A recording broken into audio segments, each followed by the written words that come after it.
Hello and welcome to Boatrek Live. Today I have Sean with me from Trek on the Tube. Do you like to be called Sean or Trek on the Tube? I don't know. People have started calling me Toddy now. Toddy. So, Oh, okay. anything goes. We're going to be talking about Lower Decks. There's only been one episode so far, and the reaction has been generally good, I find. I've noticed, I won't name names, but I listen to a lot of YouTubers, good and bad, and even some who were really dislike Discovery and Picard. Kind of like, yeah, this is not so bad. And I think part of that has to do with it's set in 2380 and it's very much like TNG. It's almost like the show that continues after Nemesis. And it's got the TNG font. It's got visually, it's more canonical than any other modern Trek that we've seen so far. You yourself have been toiling over all the Easter eggs and references, like all the little things in the background, plus all the direct references like the Worf and Deanna and Spock, and just in the first episode alone.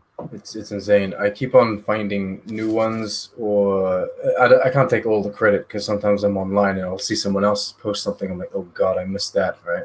It's like, so then I gotta add it, and anyway, I gotta add like voiceover clips to my videos just to complete them all. It's insane. There's so many. So, what were your first impressions of the pilot episode? It was pretty much what I was expecting.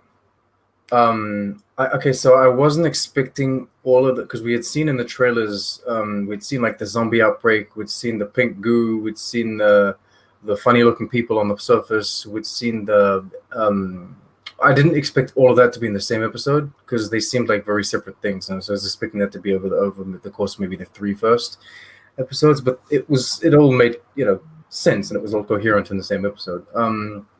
I liked it. I expected not to laugh out loud, and I didn't. I expected to just sit there kind of happy and smiling throughout, and that's what I got. I was expecting Easter eggs. I got maybe a little more than I was expecting. But, I mean, it was... I don't know what other people were expecting. I was expecting exactly this. I was expecting, specifically this. I was expecting, like, a toned-down Solar Opposites or a toned-down Rick and Morty, more in the style of Final Space, but just fueled and injected with Star Trek, specifically Next Generation Star Trek, and that's what I got. Even there's more Voyager than what I expected, actually. But the vibe of the show, that's what I thought we were gonna get. The comedy style, yeah. I expected it to be okay because my expectations have been way too high in the past. And so, my determination was that I probably won't find it all that funny, but I will find it fun to watch. And that's all I wanted. But it turns out not only was the first episode fun to watch, it's I appreciate all the references in the first episode. I don't want them to do that too much. I don't want Mariner. I mean, she's going to reference Kirk in a later episode. I know that. But I don't want them to constantly. I mean, even there's a Sulu reference in a commercial,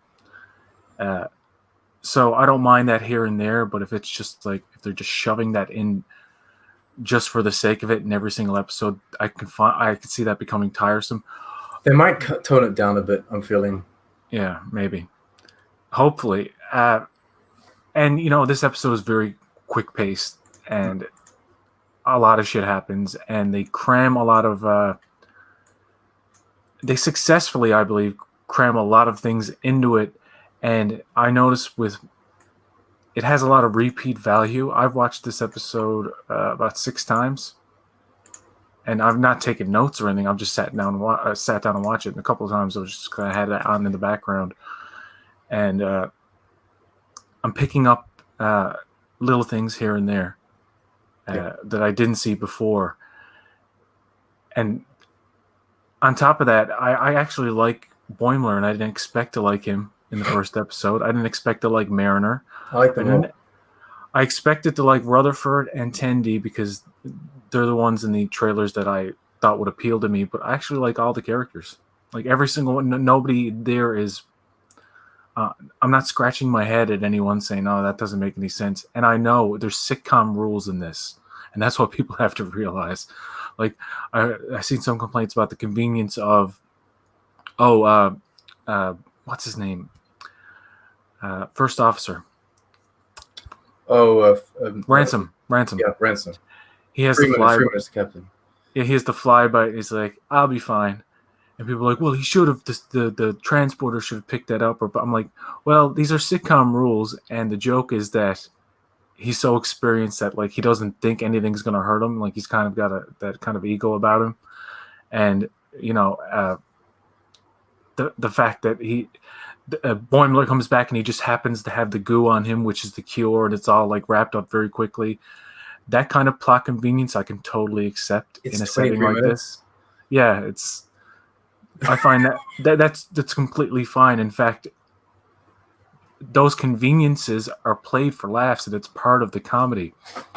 Like the fact that at the very end of the episode, say the captain is doing the captain's log in front of Boimler, and she completely ignores his part in it and gives all the credit to the doctor, when really the doctor would not have cured everybody if she hadn't been standing next to Boimler. So it's all just stupid circumstance. You know what I mean? It's like, yeah. And then Boimler kind of, I think, gets offended by that and decides, I'm not gonna be your patsy. I'm not gonna be your rat. I'm not gonna be your snitch. And you know what? I kind of like Mariner now. And they've been serving together for about a year. But it seems only now they're getting to know each other, because he didn't really know anything about her past until this episode. But now they're getting a whole bunch of new recruits with the Tindies, part of the new guard that's coming in. And so, yeah, we're picking up. This is kind of like, I guess, the real beginning to their adventure. This happens. Yeah. I remember being in school for like years, and then all of a sudden, like, you've known this person, you've known that they've been around for a while, but then all of a sudden you become their friend, whatever year, because of whatever circumstance. Yeah, that makes sense. I do agree. I'm fine with the fact that he gets bit or stung, and he's like, it's okay. That doesn't bother me, especially considering I feel like the whole zombie outbreak was more a statement on behalf of Mike McMahon and the team than anything else. It's like they didn't need that in this opening episode, but I feel like they were like, you know what?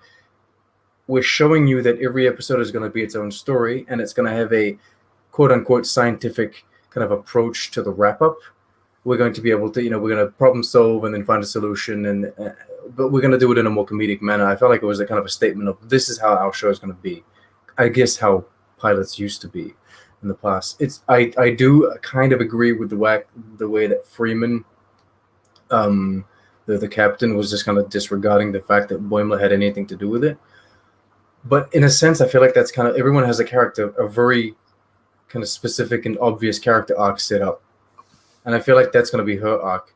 Like the upper deckers, the bridge crew are going to be the ones that will kind of learn to appreciate the lower deckers as time goes on, right? That's kind of their arc and how they're going to go with that.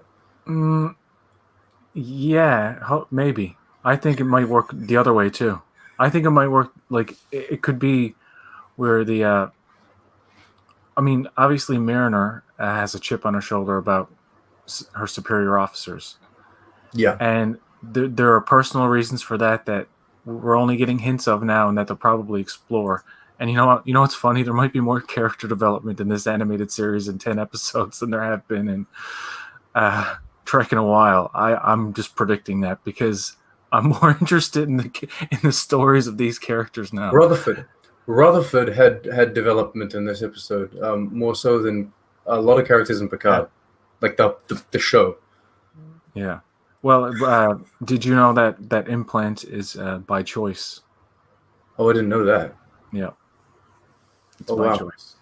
But it's a Vulcan implant because he's got a pointed ear, and it has him speaking to Vulcan and talking logic and stuff. Yeah. That I found wasn't all that funny. There are a couple of things in the episode I didn't find all that funny, like the monster suckling on Boimler, like the spitting him up, and it's like goes on too long. You know what I mean? It's just too Yeah, much. They should have played that down a bit, but it's like, yeah, yeah. I like uh, visual humor a lot. Like when Shax, the security chief, security officer, they all run to sickbay with Boimler, and he's just picked up Boimler, and Boimler's flailing around. I like that kind of comedy because he's yeah. just. I like that. Another thing I did not. It's probably the least appealing or least funny part of the entire episode was Tendi holding the guy's heart and is like, oh, it hurts, and it's like it's just that's a little. I know it's cartoon, but that's a little too much for. Wife on the Tube said that's too Yeah, dirty for Star Trek. She said that's too, like, dirty, as not as in sexual, but as in like literal. Like she yeah, said, it not well. Yeah, it's and I said, but they've already done like open it's heart not surgeries funny. and stuff. And I said they've done like the displacement of the Trill, symbiont and what have you. Um, but as you say, this one is played up for comedy because it hurts when you squeeze my heart, and it's like, all right, I don't know.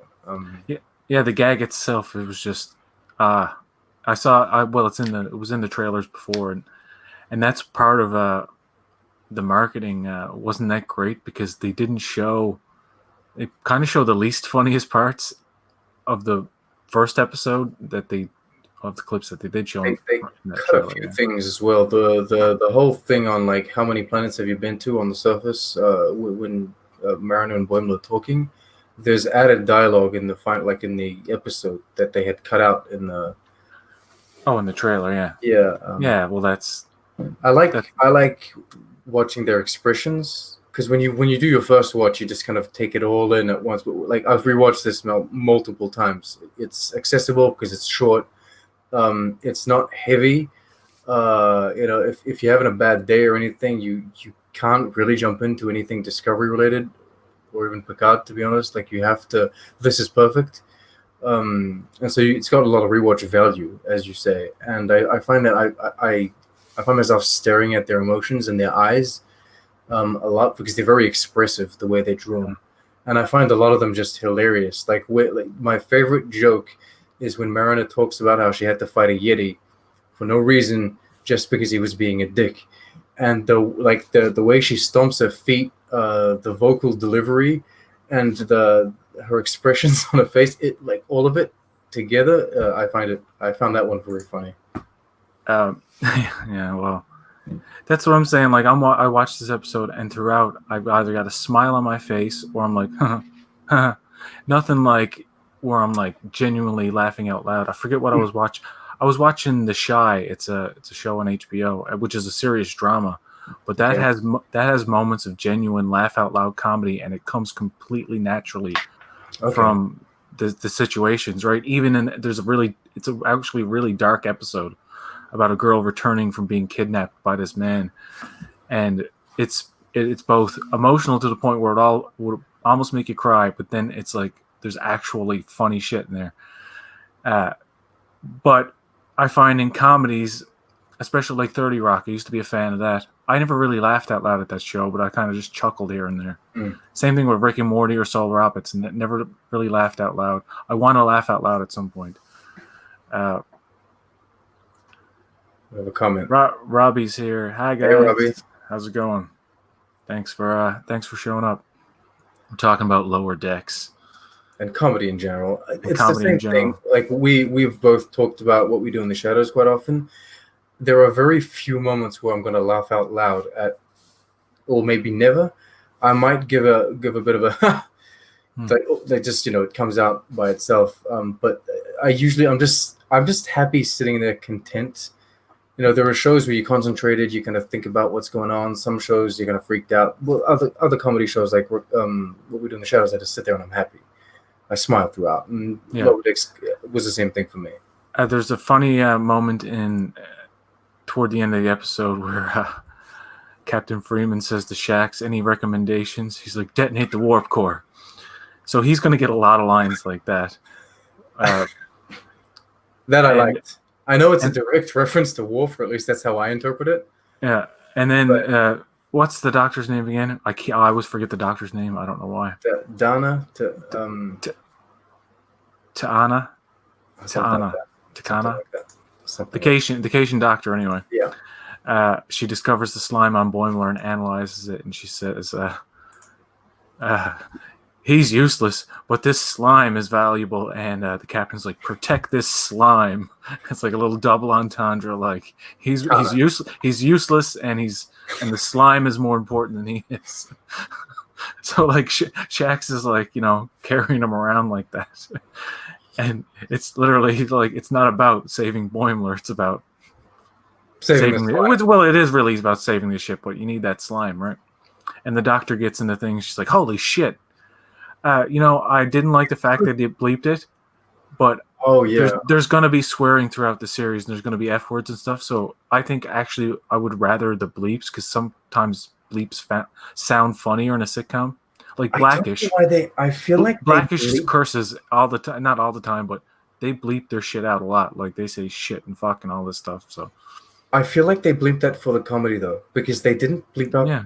She said dick, and they didn't bleep that. Well, the PG-13 rules of the United States, it's different in Canada. You can say shit. The fact that shit was bleeped, I didn't understand, but then I was like, well, it's an American show, so you can say stuff. You can say Enterprise. What? They say shit in Enterprise. Because Trip's always saying, he says holy shit. They don't say the word shit in Enterprise at all. Are you sure? I am 100% positive about that. What does he say then? He's always saying this. He's always saying. They've never said dick. Fine. The first time shit was ever uttered in the Star Trek franchise was no, it was Star Trek 4. Okay. Yeah, no dipshit or something like that. All right. But straight up, the word shit and bullshit were first heard in First Contact. Bullshit. Archer said "son of a bitch" a lot, and "I'll knock you on your ass" and stuff like that. And "son of a bitch" was a very common term in Enterprise. Yeah, you could probably do. Yeah, son of a bitch. You'd heard a lot. I think it's right there. Okay, so Trip maybe doesn't say shit. He maybe says "son of a bitch" a lot. How is "son of a bitch" not worse than shit?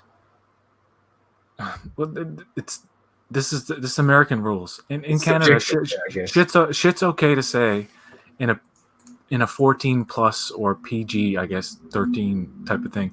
But in the United States and Canada, you can say stuff like on network television now in the United States. You can say dick. You can even say tits if it's late. Sometimes I've heard that on SNL. Okay. So you can say bitch, bastard, stuff like that. You can't say shit. Actually, there was a show on CBS called Chicago Hope that in the 90s. This video is going to be flagged, by the way. Like what? Swear words. You're allowed to swear in on the YouTubes. On YouTube, people do it all the time. I'm not monetizing this. Oh, okay.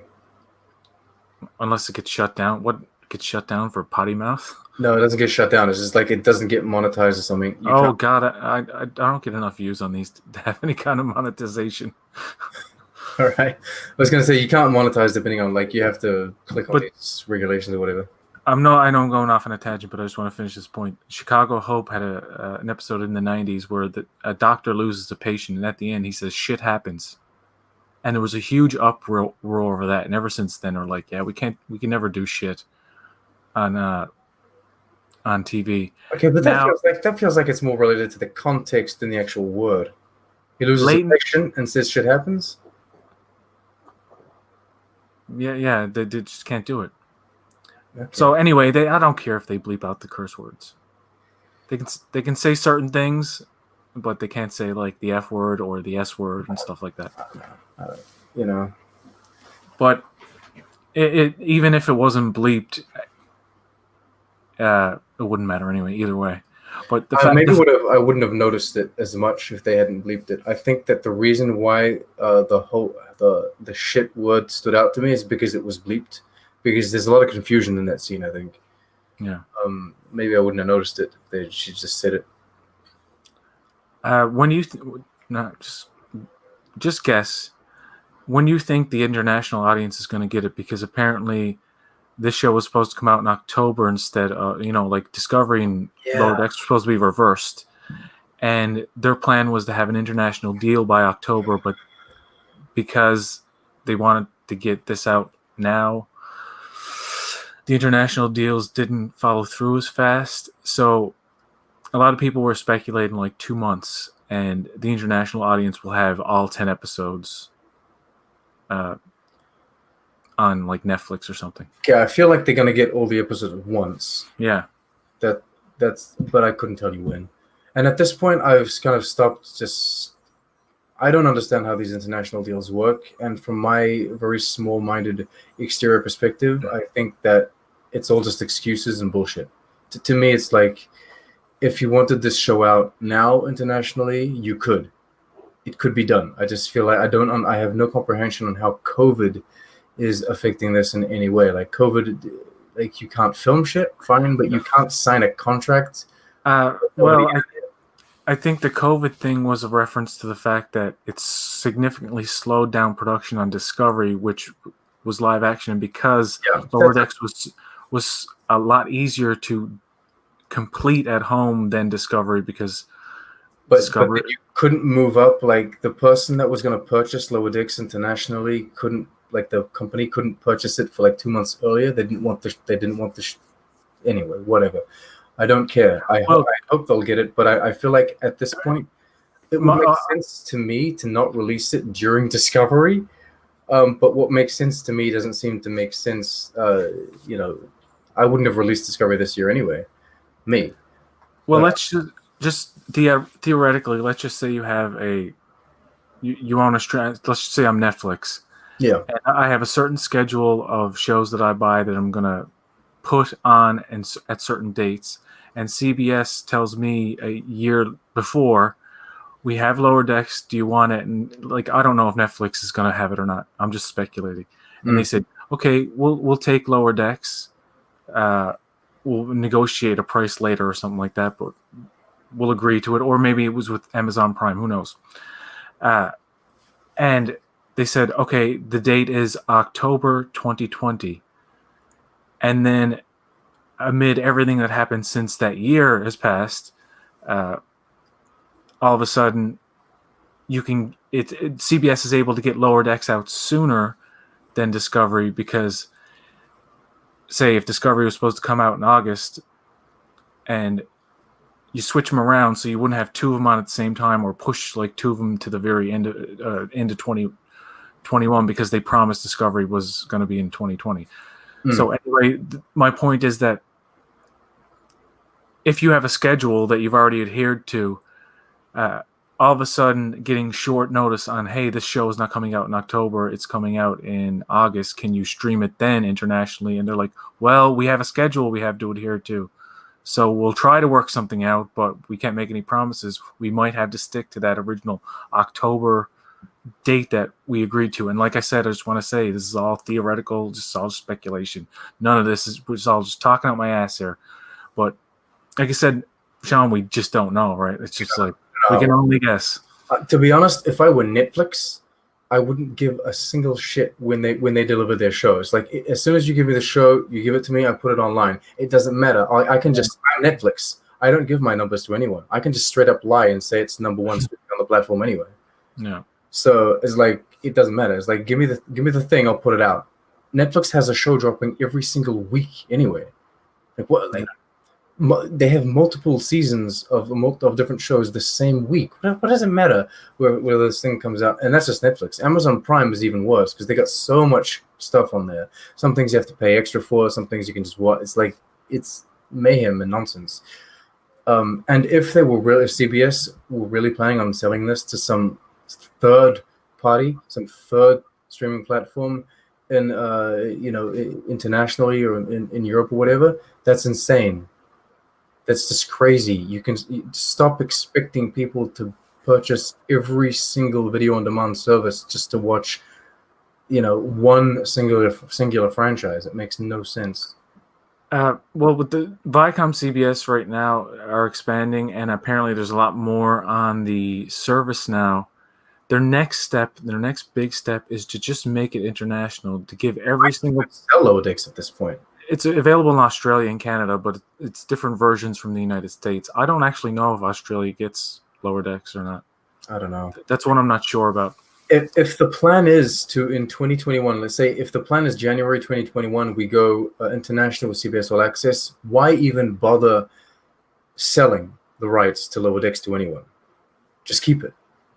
And then just release it internationally with CBS All Access. Because in any case, you can't concurrently have like Lower Decks coming out while Discovery is going out, because like the online conversations, I don't know. It's ridiculous trying to have the online conversations going both way. The Mandalorian came out while Star Wars, whatever the last one was, came out. No one talked about the movie. People just kept on talking about Baby Yoda anyway. And Mandalorian season 2 is coming out soon. It's going to be coming around. Discovery season 3 and Mandalorian are going to be out at the same time. Oh my god, it's a bad move, CBS. You should have waited for January 2021. Santi says, I hope they release the whole season on Netflix, binge watch style. And you know what? If you're someone who's overseas and you can't get it, and it does happen that it is released all at once, try not to watch it until then, because I'm the type of person who wouldn't mind shows like Trek being released all at once, or even in segments, or like give us 2 episodes or 3 episodes right off the bat, like what they're doing with Boys season 2, and then the rest weekly. I like the model of not necessarily everything at once, but give us a few at the beginning. I think like, 2 is good, like a 2 to begin and then a 2 to end. So you get your big finale, and then you get your big premiere to get you into the mood. But I like it to be weekly, especially this is like Lower Decks is episodic, so every story is going to be different. Even if we're following same characters, and clearly they're going to have arcs. I like the idea of being able to kind of discuss and talk about, and this is putting aside the complete fact that I YouTube this stuff. Which means if they released the whole season at once, I wouldn't know what to do with myself. I would be just like, I can't deal with so many videos, and I can't create that content, all of a sudden. But yeah, Giancarlo Esposito, he's going to be in everything all the time now. Yeah, you know what? You got Lower Decks, you got The Boys, you got Discovery, and you got goddamn Mandalorian all in one big chunk toward the end of 2020. And I feel like nothing happened for the past few months. Like I've had Agents of S.H.I.E.L.D. dropping weekly recently, but then nearly over. In a couple of weeks, I'll get to see the Canadian ratings for Lower Decks to see if it's in the top 30. It's only up to like July. It's only updated to July 30th or something like that. But yeah, a lot of people are aware of this show, and more so than I thought. Because so I've been talking about Lower Decks at work, and so I've been telling friends / coworkers to watch the show, what have you. And one of my coworkers said, "Hey, my brother knows about Lower Decks." I'm like, "Oh, really?" He's like, "Does he like Star Trek?" He doesn't know anything about Star Trek. All he knows is he's a fan of Rick and Morty, and he's watched Solar Opposites, and he's kind of into that kind of stuff. And so he's in tune with. He knows that Lower Decks is coming and what has come. And yeah, so I think more people will be. And like I just tweeted, my mother enjoys Lower Decks, right? She doesn't like Discovery. She doesn't like Picard. She likes Lower Decks. It's an easily digestible show. I understand that a lot of people like it's too fast paced. They're talking too fast. It's too hyper. It's too quick, and I totally get that. Because when I first started watching Rick and Morty, my friend wanted to made me watch it. It was like, come on, you'll love it. You'll love it. It's science fiction stuff. Star Trek stuff is in it too. And I'm like, yeah, all right. And then I was like, Ferengi in the first episode. I was like, yeah, I don't. It's a little too like much for me, Like I didn't expect it to be so in my face, like crazy. And then I just acquiesced to it, and I'm like, no, actually. The show is not consistently good, I didn't find, but there are very good episodes throughout. Yeah, I agree. And Solar Opposites is kind of like that too. Yeah, but I don't want the show to be constant like Disenchantment is the same thing. Yeah. I don't talk about Disenchantment often because I often bring up sci-fi shows when I do my comparisons, but Disenchantment is the same style. Disenchantment is just Matt Groening kind of conceding to this in your face, very quick kind of comedy. It's fine. I The have to funny get back thing into is, that. you have to get used to these things, right? Like when you start The Office for the first time, The Office US, it's just cringe and it's unbearable. Or at least it was for me, and for the people that I know that we've started watching it's like, oh my god, what the hell am I watching? It's like this style, the mockumentary style that they have for The Office is really, really strange and disconcerting. It's not something they've seen before, but after a few episodes, you're used to it, and then they use that to their advantage, and it's just a style that you have to get used to. If you've never watched that style, then getting into The Office is complicated. I would argue the same thing for What We Do in the Shadows, right? I think Lower Decks will be crazier and crazier every episode. I hope not. I hope they have those kind of really insane episodes, but I hope sometimes they have the more, I was listening to Trek Central's discussion on it, and Kedwalski was talking about they do tone down certain elements in the second episode, and he actually is a huge fan of the second episode. I don't know anything about it. I know it involves a Klingon with an eye patch who Mariner made reference to in the first episode. Yeah. Remember? Yeah. I don't watch the Knicks Times. Oh shit! Sorry, I don't watch that. But yeah, the Klingon. There's bound to be a Klingon somewhere. We saw it we saw that Klingon place in the trailer. And yeah. Worf might be there. Wouldn't that fucking blow your mind if just a communique or something from fucking Worf and Michael Dorn's doing the voice? That would be amazing. I have no knowledge of if that would happen or not, but if it did, I would lose my mind. It would be insane. I would love so many, and there is supposed to be cameos, or a cameo at least, from legacy characters. I'm expecting some. I'm expecting some. Yeah, Nick told me also. Nick told me that, like, he said specifically he knows me. And he can't give anything away. He's not supposed to tell you though, right? Oh no, he didn't. Okay. No, he didn't get. I wouldn't want anything anyway. Okay, yeah. For any, like, I don't want to know anything. Not only because I'm not supposed to know. I don't want him to get in trouble, but also because I don't want anything spoiled. I just want to go in. But like, Nick knows me enough that he very, very justly assessed that I would not like the first season of The Twilight Zone 2019 because it's a toned down.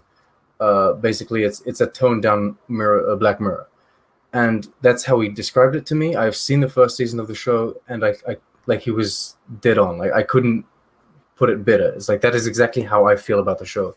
And so when he tells me you're gonna love Lower Decks, but he says you're gonna like episode 2 way more than you're gonna like episode 1, I'm like, I believe you. I believe you. I would be surprised if he were wrong on that front. But speaking of Twilight Zone, Lovecraft Country is coming out Sunday, I think. I don't know how I feel about that. Michael K. Williams. Michael K. Williams is one of my favorite actors. The fact that he's in it alone is just like sold. It's coming from Jordan Peele, that too, isn't it? Yeah. H.P. Lovecraft was a racist, and they're kind of taking it. Was he racist, or was he a product of his time, or was he racist? I mean, most people were back then. Yes, I understand, but yeah, he did. I'm not defending this. People don't. No. Yeah. But he's known for not, being of his time in that way. And what they're doing with Lovecraft Country is they're taking a primarily black cast and setting it in a time of racial upheaval. And there's a lot of racial stuff in it, but it's like science fiction Cthulhu shit mixed in with it. Well, like science fiction, fantasy horror, fantasy horror mixed with Indiana Jones, mixed with like. It's just crazy. I've seen clips and trailers, and I'm just looking at it like, this show looks all over the place, but it looks so intriguing. It's True Detective, but on acid. I don't know. I have no idea. I see Cthulhu in one shot, and I'm like, yeah, okay. But it's set in the 30s or 50s or 60s, I believe, or something like that. Really, Robbie's asking if I saw the promo pictures for Lower Decks episode 2. Look, I haven't seen the promo pictures because I don't click on them. All I know is there's a Klingon with an eye patch, but that's because immediately after the episode ends, boom, you get this Klingon with an eye patch pop up. I hate it. I hate it so much that they do that. I hate it that they have previouslys for the last episodes, and I hate it that they have trailers for the next episode because it takes away from the individuality of that episode, I find. But yeah. Cetacean Ops would be the solar opposites. Yeah, I could see that. I could see like you have this. I would love to see Cetacean Ops, and like how they have like this whole hierarchy and the structure, how they work. I saw lots of bad reviews for Lower Decks from newspaper companies who have seen some episodes, but I don't trust them. I trust Mike McMahon. I agree. I mean, I stopped reading reviews on newspapers when they said that, Edge of Tomorrow? You know that movie? Edge of Tomorrow. Do you know that movie? Yeah. With Tom Cruise and all of that. All right. The review on the newspaper said, yet another robot movie. I'm like, there's quite literally no robots in this movie. It's all mixed suits and aliens. I'm like, you just either you didn't understand what you watched, either you don't care, and I don't know which one is worse. So this is not the end. Go away. Remember that trailer? It made the movie look so I don't know, cerebral and depressing. And then the movie was fun and it was like kind of a comedic. It was a comedic aspect to the sci-fi concept. It was fun. Yeah. Yeah, I see the review. I mean, generally, good movies are well received by most people. We can all agree that, just generally well-made things are generally well received. And then there are divisive things like franchise films, especially in like the DC fandom. You love it or hate it. Star Trek, love it or hate it. New stuff. Same thing with Star Wars. Everything's kind of divisive. So when people get in there and like when they review Discovery, and Discovery had all of these like high critic ratings, I was like, yeah, it's not. I don't think it's as good as some people have made it out to be. I don't hate it, but I it's a show where I like the characters more than I like the show. And then Picard, wasn't there good reviews for? I didn't even check, but I think there was like good reviews for that too. But I did see a lot of articles just totally like tearing it apart, and a lot of it I kind of agreed with.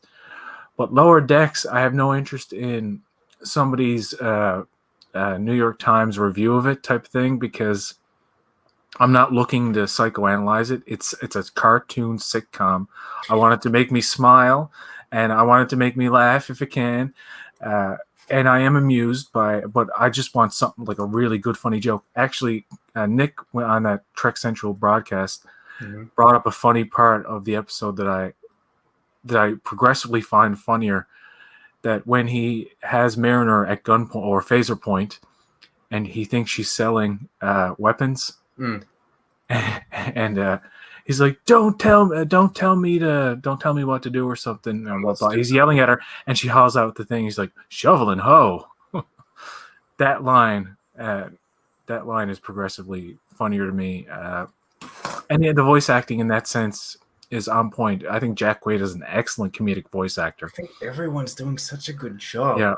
Yeah. Eugene Cordero is doing such a good job. God. Everyone's, and bloody what's he called? Ransom. Connolly, right? What's his name? Jack Connolly? John Connolly? Oh my God. Jerry Connolly. All right. Jerry O'Connor. Is it? Why can't I remember his name? Oh my God. He's doing such a good job transitioning between the very professional, Jerry O'Connell. Okay, Jerry O'Connell. I need to talk to my captain, or I need to talk to this alien civilization. He's got this very professional Starfleet voice, but then when he's hanging out with his bro, yeah, dude. I appreciate. First of all, I appreciate the touch that they really took it. Like, oh, we can have them speak kind of fun, but then we can have them speak professionally. And he's doing a great job with it. I think everyone's doing a good job. I'm thinking of more funny stuff in the episode.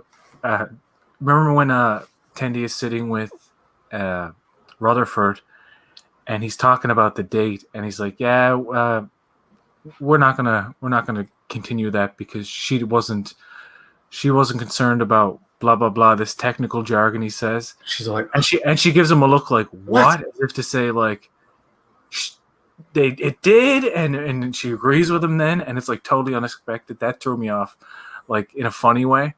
And there was also a twist at the end, the twist of her being the captain's daughter and the daughter of an admiral. I actually didn't see coming. It was a total surprise. were you genuinely surprised though? Genuinely surprised by that. I had no idea. Because I didn't see it coming, and I never would have guessed it. But when she said it, I didn't feel, sometimes you get a big reveal and you're like, oh my God, I didn't feel that way. I was just like, oh, that makes sense. Because all of a sudden you get all of these scenes pop up. Like when Mariner's in sick bay, she's, ooh, should have washed your hands, Captain. I'm like, when she says that, at first I was like, God, she's like straight up disrespecting the goddamn captain. But then when she said, when you learn that she's her daughter, you're like, here's the point, Sean. It's still her mother. Still her mother, goddammit. And she shouldn't talk to her mother that way. No, but see, I'm interested. I agree. I'm interested to see how much shit Freeman is going to take from her daughter before like something snaps. I like the father admiral sends the daughter to the mother's ship. Like, I don't want to deal with this.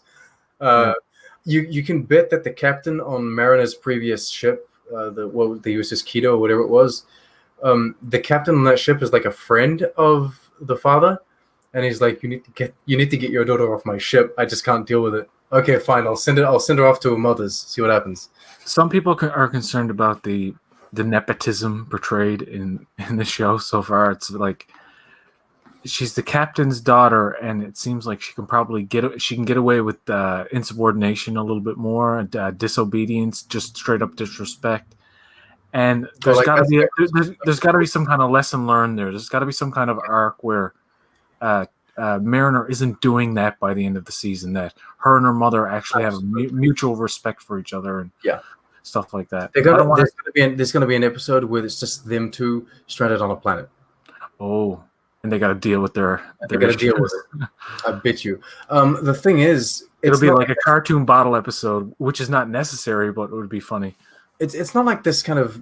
It's maybe not nepotism specifically, but like Wesley got a lot of slack. He was allowed to be on the bridge, that kind of stuff, just because it was Beverly's son, and Picard was like, "Yeah, fine." I would argue that T'Pol is allowed to do a lot of shit on Enterprise just because she's the Vulcan. And Archer's like, all right, whatever. I'm going to let her do stuff. I feel like, you know what I mean? A lot of officers get a lot of slack when they're kind of different in that. Like 7 of 9 is allowed, Janeway gets cross at her sometimes, but she puts up with so much bullshit that 7 of 9 does. She's always disrespecting, disregarding like the rules. And it's part of how Starfleet is. Starfleet gives you some, like, it lets you do things in order for you to grow, and I feel like that's why it's such a nice place that you want to be in. Maybe no longer in Picard. Well, in the very first scene of this episode, she slashes his leg, right? Yeah. And before I saw the episode, but I did see that clip, I figured, okay, well, in the episode, they're obviously going to have to address that. It's going to be like a scene where he's in sick bay and the doctor waves a light over it and fixes it. Yeah. And the captain's like chewing Mariner out. And she demotes her and says, you got to do all this dirty shit, like clean the holodeck. I thought all that like medial job stuff was going to happen in the first episode, but the captain doesn't punish her for that, and I'm assuming that probably that's where their friendship, as weird as that sound, begins, because I know it doesn't matter because it's like cartoon off-screen stuff, but perhaps after that happened, Mariner's like, okay, we can't go to sickbay. We can't report this. I'll fix it for you. Don't rat me out. I can't get another strike, blah blah blah blah. And but maybe they should have put that in there, but okay, I don't know. That was the beginning of that episode was a little too. It's too disconnected to the rest of the episode, Yeah. in my opinion. Because it really is, you get a scene with Boimler and Mariner, and I understand that they're getting the new recruits at the space station, so it is connected in that sense. But it really does feel like there's this scene with, and it almost feels like they made this scene as like a trailer, basically. This was a thing that they wanted to, it's like a special little teaser that they wanted to show us, and then you get the opening credits, and then you get the actual episode, which is completely unrelated. And nothing that happens in that scene has any sort of consequence, because it's not just the cut, right? She slashes her leg, and you can say it's Star Trek, you can fix the leg easy. But everything that she's cutting around, where you don't even know why she's cutting this shit around, never comes up again. Like, she's pretty drunk. Yeah, she's so drunk she doesn't remember what a batleth is called. What is she doing anyway? I don't know. Robbie Duffield says, I'm going to watch The Undiscovered Country today for the first time. It's the only Trek film I haven't seen. It was the very first Trek film that I ever watched as a child. Wow. Yeah, that was my introduction to Kirk, that movie, back in 1991 or 2. Whenever it came on the Canadian movie networks at the time. Well, technically no, but Robbie, it's technically I don't know. I'm going to say it's the last Star Trek movie I ever saw, but that's not true because since 2009, I've been seeing them as they come out. So I saw 2009 when it came out, Into Darkness, and then Beyond. I saw them when they came out. But I had seen all of the other Next Generation movies multiple times before I even started watching original series movies. And then I watched all of the original series movies. When I finally watched them, I watched them in order. So by the time I got to the Undiscovered Country, it was the last one. And you haven't experienced Shakespeare until you've read it in the original Klingon. Oh my God. Who got all this shit? Yeah. It's Nicholas Meyer for you. Okay, this Noah Hawley movie is on pause. And that's what you want to talk about. Paramount doesn't know what the hell they're doing with the Star Trek franchise in terms of movies. You know what I think is going to happen? Just keep it on TV. Just focus on TV. You got so much shit going on anyway. And movie theaters may not be a thing for a year or two from now. Who knows? I have no idea. Of all the things you can put on COVID, I think that the Noah Hawley movie probably is something COVID related. It's just like kind of like, do we even? I don't know about that. I think it's a fact that they never wanted to make it. See, the thing is, whatever script they're going to give Paramount for a Star Trek movie, even if they try to make it cheap, from a screenplay point of view, like try to write it to include less special effects, more dialogue, Paramount's still going to be like, it's too much. Like, they just don't want to spend money. I don't think box office wise have enough confidence. They don't have enough confidence in Star Trek box office wise to make a huge profit off of. But apparently it seems to be doing okay with streaming and TV. So I don't know. Is it really a box office thing, or is it more of I'm going to bring you my script, right? This is my idea of what Star Trek should be, and Paramount's like, but there's no explosions. You know what I mean? It's like, but it needs to have pew-pews and little droids like the other successful franchise. You know what I mean? I mean, just do the goddamn bloody Kelvin Sulu movie at this point. Give John Cho the captain's chair. Send him off on the Kelvin Excelsior class, right? And just the template for what they're gonna do in the future is all gonna stem from whatever reaction there is to these shows. Like, so far there's been reactions to Discovery and Picard from all different sides, but now we have Lower Decks, and once that's said and done, it could be a generally lukewarm reaction, or the fans could truly love this and say, oh, this is the best Star Trek in years and blah blah blah, and then they're going to look at Lower Decks and say, well, this is the one that they love the most. Let's make something like that on a ship that's probably maybe not the Enterprise, but a completely new cast or something like that, and have a humor injected and not make it be like Lower Decks. Let's call Will Ferrell. Yeah. and have him make a Let's call Seth Rogen and the gang and get them on a Star Trek animated movie. God. I'm blind. Well, put on your visor. He would be a good parody of Kirk. He'd be like, I'm in a glass case of emotion. I'm not the biggest fan of Will Ferrell, but I wouldn't mind seeing Will Ferrell do a recreate the Gorn fight. I think that would be pretty good. I think that would be pretty fun.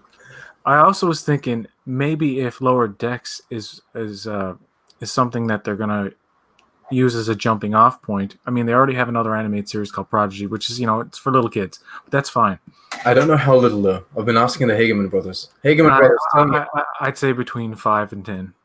Okay, but I was looking. Okay, so this thing is supposed to come out on Nick Jr. And when you check It'll be on CBS All Access. When you check out Nick Jr., Nick Jr. is focused from 2 to 6. Oh, that's their age range. So I'm expecting this to be. I'm like, is it for 2 or is it for 6? Yeah. Some people say it's not going to be on CBS All Access. It definitely is. I don't know. By the time it comes out, Viacom CBS owns Nickelodeon, so there's no reason why it wouldn't appear on the major streaming service unless they license it out to someone else. It would definitely be on Crave because Crave takes everything. Star Trek. Craves. Give us more Star Trek. The only thing Crave doesn't have, Star Trek wise, are the movies. It's the only thing that's missing. All of them? They have every single episode of, but no movies whatsoever. But no movies. Okay. Neither does Netflix in Canada. They have Beyond and 2009 Star Trek. I don't even think they're there anymore. But yeah, Into Darkness is never anywhere. Nobody wants to watch that shit. Nobody wants Into Darkness. I mean, do you? Do you want to watch that? No. The Undiscovered Country, Robbie, is much better than Into Darkness. So. So I don't know if they're gonna make a new Star Trek movie anytime soon. I'm talking about 5 years from now or some shit. Man. Do we really need one at this point? Like right now, I would love to have a Star Trek movie every 2-3 years just to talk about it. And I like the movie format. Just as much as I like a TV show format, I like having like a 2-hour thing to kind of dive into and watch. And I think that Picard actually could have been done in a 2-hour movie, maybe 2.5-hour movie could have been done better. That style of animation you see in the Batman animated films, those DC released straight to video films. Okay. Kind of like it's cross between anime and American animation. Yeah. Animation allows you to do very big budget, big high concept things. Oh, you think they're gonna do a streaming service animated Star Trek movie? Or a movie, yeah. Kind of like what like a DC animated movie would be, where it's just about a particular thing, but you can have legacy characters in it set in a certain time, like 2384 or something like that. And you could have the actors who are aged out of those parts now do the voice, like Adam West did his 30-year-old self in an animated movie. The Batman. There was an animated Batman movie based on the 60s TV series where Burt Ward and Adam West do the voices of themselves when they're younger, but they clearly sound like a little bit older. Actually, it was one of the last things Adam West ever did. But anyway. Do you think that Janeway come back, do the voice, and you can do these big, bold stories? I'd love that. But anyway, yeah. If Lower Decks is truly successful, right? If by the end of this 10 episode run, Lower Decks is unequivocally like the most successful of the modern era of Star Trek, do you think they will interpret that as people want animation or people want comedy? Or something entirely different, like people want TNG? I don't know.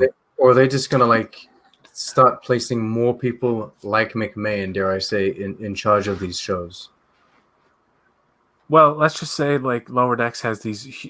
We haven't seen any big bombastic, huge action scenes yet. Like ship battles and stuff. they can really do anything they want in the realm of animation in that way, or like planet destruction, like things that in live action would require many millions of dollars to achieve visually. They could see that as, you know what, let's make an animated movie, not in the style of Lower Decks, but more mature kind of DC animated type style, that has like crazy like action that we couldn't possibly do unless we spent like $200 million in live action. Threw money at it. Yeah, and the fact that it would require actors to come into a voice booth and record, as opposed to this day and age going on a set and like building the sets and all that. Oh yeah. So animation might be like a good avenue for them to go down, but more mature animation. And yes, perhaps you could do a live action comedy Star Trek, but I think no. I think keep Lower Decks. Have Lower Decks be special in that way. What? In what? No, I don't. That's not a comedy movie. That's a drama with great comedy in it. I disagree. I think it's a comedy movie with sci-fi elements to it. It's not a sci-fi comedy. Sci-fi comedies are like Earth Girls Are Easy and stuff like that. Okay, or Mac and Me. No, wait, that's unintentional comedy. You mean Galaxy Quest? Galaxy Quest, yeah, that's The Voyage Home is a funny Star Trek movie. It's not a comedy. All right, I see. I see. Spaceballs is a comedy. You know what I mean? Yeah. Like I feel like everything's written in The Voyage Home to be funny. Even McCoy complaining about how like the doctors, they're in the Dark Ages and whatever. Even all of that is made to be funny. Yeah. Nuclear vessels. Yeah, Nicholas Meyer wrote that script, didn't he? Did he? Pretty sure. Maybe. Yeah, he did a great. Yeah, it's out of all the Trek movies, it's the most comedic. But then again, what is it? Insurrection has those funny lines too. Have you noticed your boobs are firming up and stuff like that? But yeah, Voyage Home did it best. Has the best. Has the best episode of Star Trek. It has the best comedic. What's an episode that's funny? An episode of Star Trek that's really funny. I can't really think of one. I don't know the names of episodes. But Alan Moraine, that one from Deep Space Nine. I actually laugh at that one. Really? You laugh at it, not with it, though. I don't think it's that bad an episode. I think the Captain Proton episodes in Voyager are pretty fun. Yeah. Queen Arachnia, all of that. Yeah. Voyager's okay. Voyager's okay. There are plenty of full-blown comedic Star Trek episodes. It's just like, yeah. Shore Leave is pretty good. What, say that again? Shore Leave. Isn't that the episode with the original series episode? Is that? Oh yeah. How they call it? Where they see Alice in Wonder, that's it. The White Rabbit, and yeah, they see whatever they imagine they see. Yeah. Yeah. And the animated series, they go back to that place too. Yeah, well, the animated series did some comedy as well back then. Yeah. So we've gone an hour. I think we're tapped out on ideas. But hey, look, I like what Lower Decks has delivered so far. Yeah. I'm genuinely disappointed that I can't just openly speak about it on Twitter. I mean, I guess I could, but I don't want to. Oh, you can. I just don't want to. I don't know. I got a lot of people following me from outside of North America, so I'll just leave it be. It doesn't matter because I don't want to talk about Discovery anyway. So when Discovery comes out, I'll just start tweeting about Lower Decks. It's fine. But yeah, I'm happy with the show, and it does come from a place of love. You can feel that. You can feel that it comes from a place of like appreciation for Star Trek and for the Next Generation era. It does, and out of all the creators that I've heard being interviewed, I have nothing against. I really try my best not to be a hater of the producers and stuff like that. If I get disappointed in one of their products, I understand they're trying their best. But I hear Alex Kurtzman or Akiva Goldsman or any of these, or Heather Caden. I hear these guys talk, and it's no offense, it's just like white noise, because they say one thing and the product turns out to be something else. But Mike McMahon has been the most honest, genuinely seeming person I've ever seen as a showrunner for Trek so far. And if he's really successful with this first and second season of Lower Decks, I think they should delegate him to more broader responsibilities. Yeah, promote him. Yeah, it's like I watch a lot of behind the scenes, and again, just like you, I don't want to go out there and start trashing everyone that's working on Discovery or Picard or whatever. But seeing these behind the scenes, sometimes you feel like what they're talking about, like they're completely clueless, or they've been given like a script or certain notes, like you got to say these certain words. First season specifically, they just thrown the word canon around all the time. It was like you've been told to say canon. Regardless of the context, and like there's plenty of things like that. When sometimes they explain, oh, this is the first time we've seen a Klingon house in Star Trek. You're like, well, no, there's like literally an episode where Picard walks into a Klingon house, and there's like plenty of stuff like that. And it's like, it doesn't take some things you can say that, oh, we're very kind of hardcore fussy Trekkies that will look for the smallest of details, but some of these things, all it takes is like a Google search, Klingon house. And there it pops, Memory Alpha. You got the whole page. And it's like, it doesn't take that much. But Mike McMahon, he seems to understand what he's talking about, and he seems very genuine. He's not just giving you the producer talk, if that makes any sense. Yeah, that's exactly right. You don't hear that producer talk, as you put it. It's he's speaking from his heart, and he's obviously, you see him in some interviews, tries to be very careful about what he says, but it always comes from a place of, I love TNG. I want to bring that to this show. I want to bring my style of comedy to the show, and he doesn't want to crap on Trek. He wants to make fun of the tropes, and certainly in the first episode, the tropes are poked fun at. You can just go over with a fine-tooth comb everything that is either in the background or just a direct, like the fact that all this shit happens on a ship, and by the end of it, she's just like, yeah, Ransom almost ate a guy, we're fine. It's like, this stuff happens. Moving on. It's like reset, just like TNG used to reset every week. Like that traumatic thing that just happened to everybody on the ship is just completely forgotten about. Remember that crew member that melted halfway through the deck? Yeah. Moving on. No funeral for her. No mention of her on the. We have to go to intercoms. Dramatic issue over there. Yeah. Yeah. So I don't want it to be like I said, I don't want it to be too silly. I want there to be moments of actual character development and drama, which you do get hints of, but like I said, the first episode was so fast paced, and they gotta introduce everything. And now that we kind of know the characters, I'm really interested to see where they go and how wacky their adventures are going to be, and where Boimler and Mariner end up by the end. Like, is Boimler going to have a set of balls by the end, as big a set as Mariner's? Or like, will Mariner be more mature, or will it be like by the end she's kicked off the ship, her mother's like, or like completely demoted, like she does something, she does a little too much, and they're like, okay, we got to kick you out of Starfleet, not like go to jail or anything, but like, you're done. Yeah, like, it's like a 12th strike.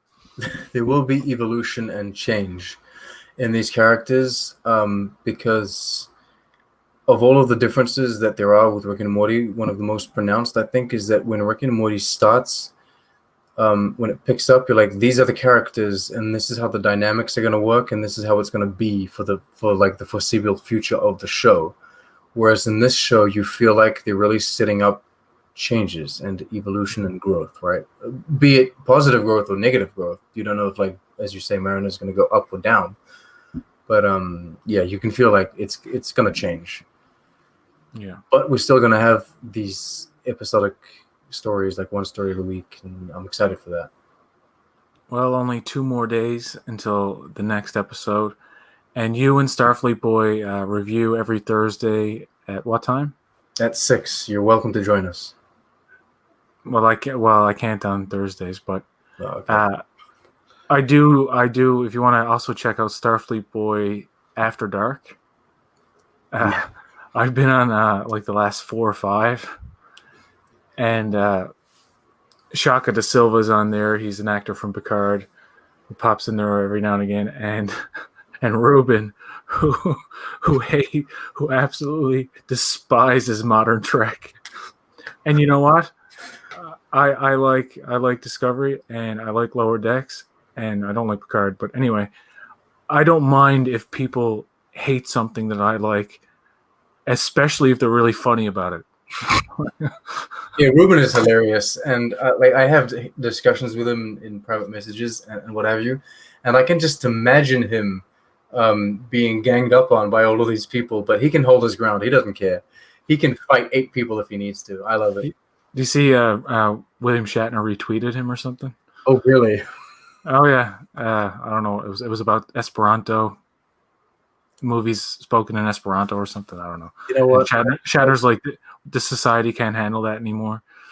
I would watch a round table discussion with like Ruben and like Mike from Red Letter Media and Shatner, just like that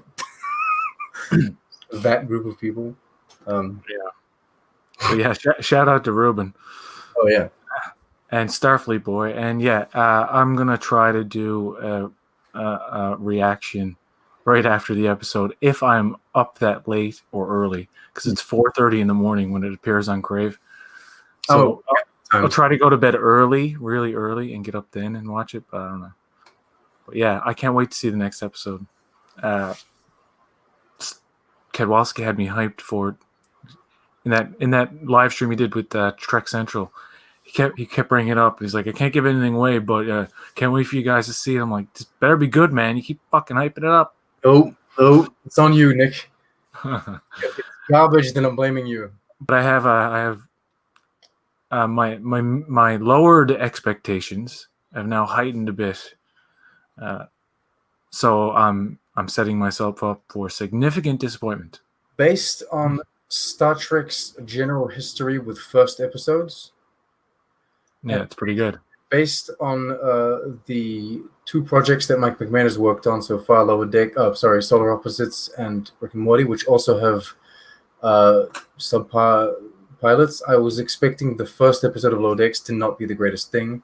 It is not the greatest thing, but it was pretty damn good for it was it impressed me. It was better than I thought, having those medium kind of expectations.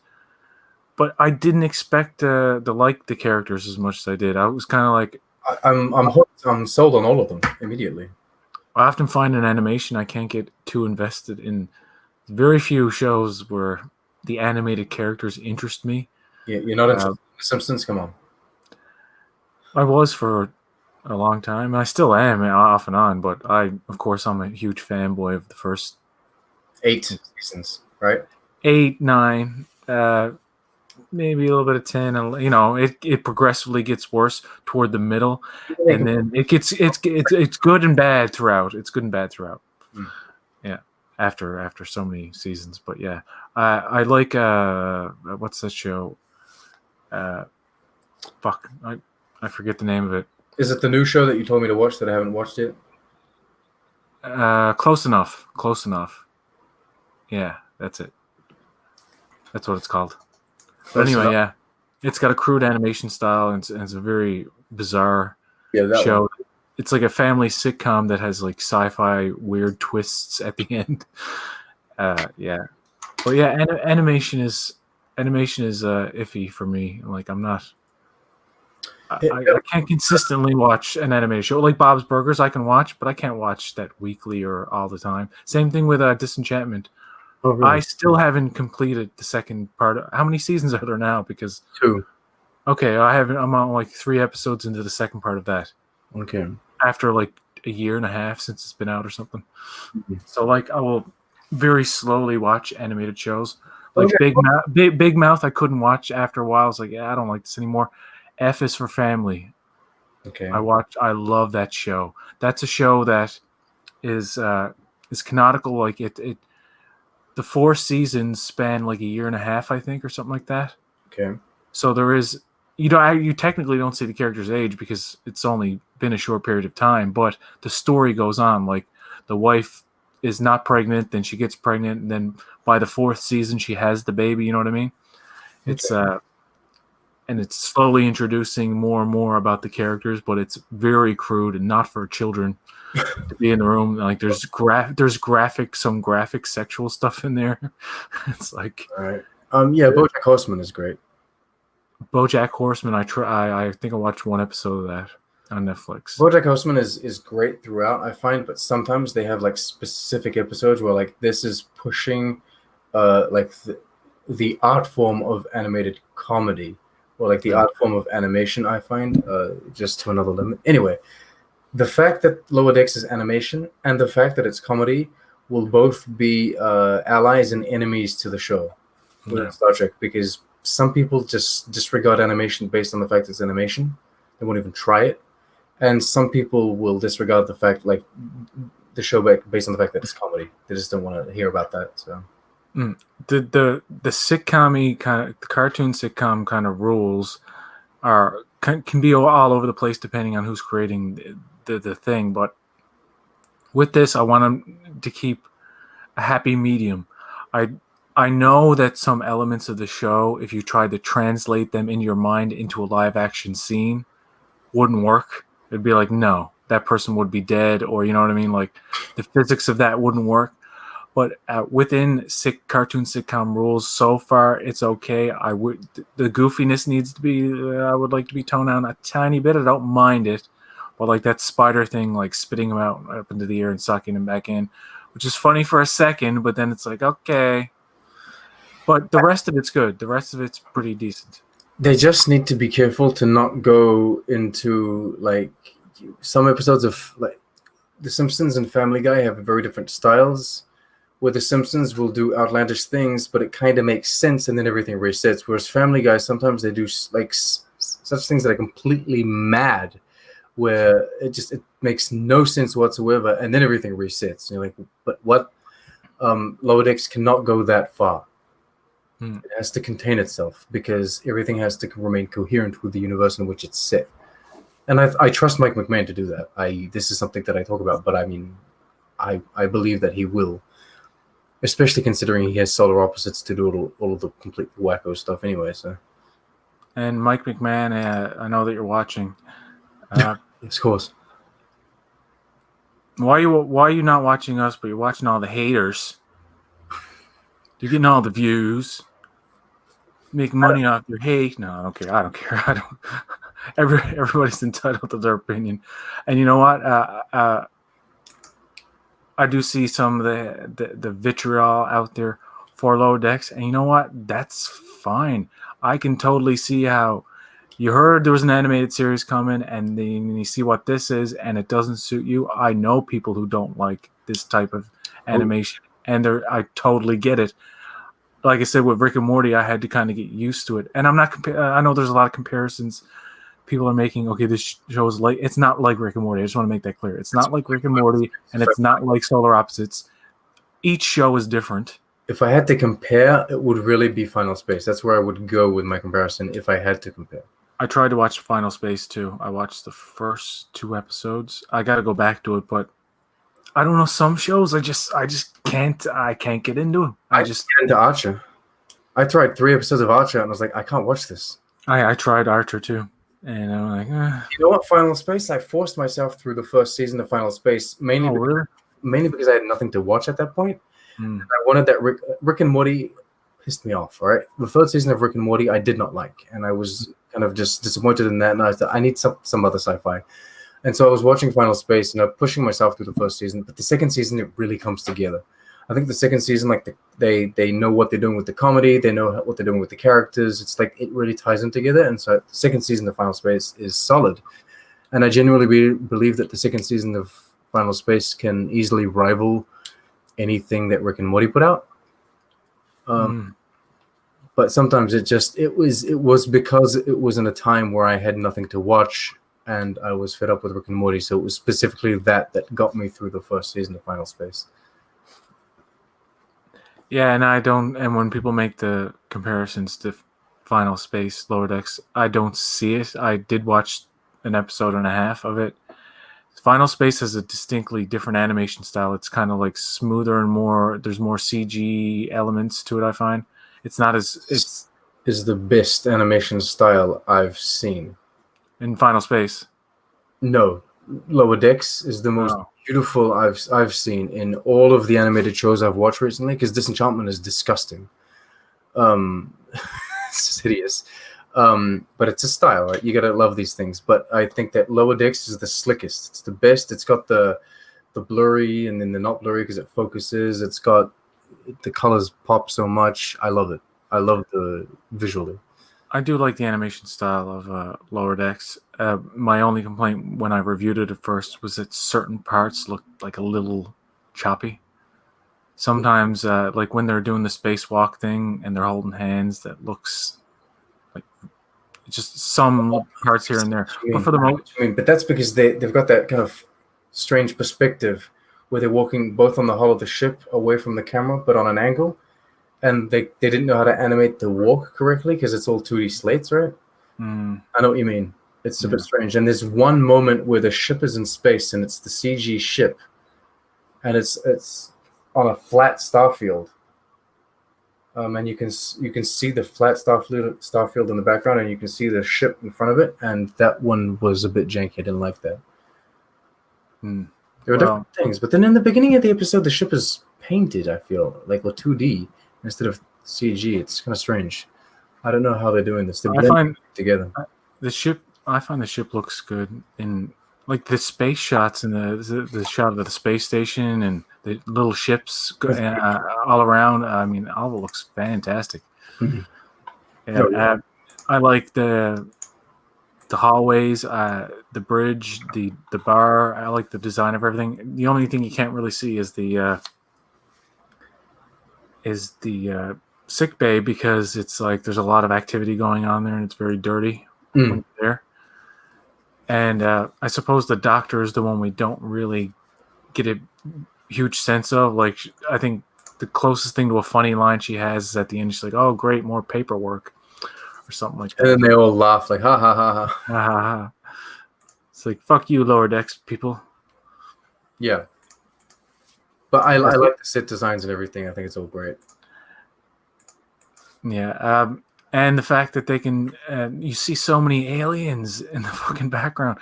That's the thing with animation. No budget constrictions, no time constrictions of paying actors and putting them in makeup and blah, blah, blah. You can just have whoever you want in the background. I think there's more alien diversity on this ship, I think, than we've ever seen. Yeah. I could be wrong. But yeah, I also appreciate the fact that like you don't have to tell your makeup artist we're going to do an Andorian, and then the makeup artist is, I don't know if it's ego or if it's a production order, but there's something in there that says, hey, I'm going to do my Andorians my way. This is an animated show. They don't have to hassle with that. They don't have to deal with that. They're just like, let's draw an Andorian. What do they look like? Oh, they look like this. Boom. Well, Mike McMahon would have made sure that, like, if you draw a Klingon or something, it's not going to be that Discovery style or whatever. But I feel like this is the perfect show to start doing that.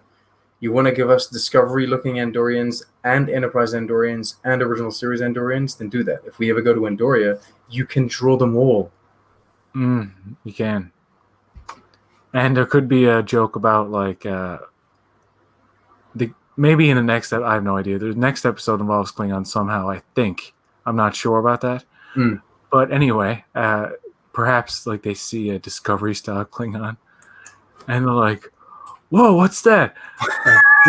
We don't talk about that with outsiders. I'm just parroting what Worf said in Trouble with Trials and Tribulations or something. I don't know. Make a joke about.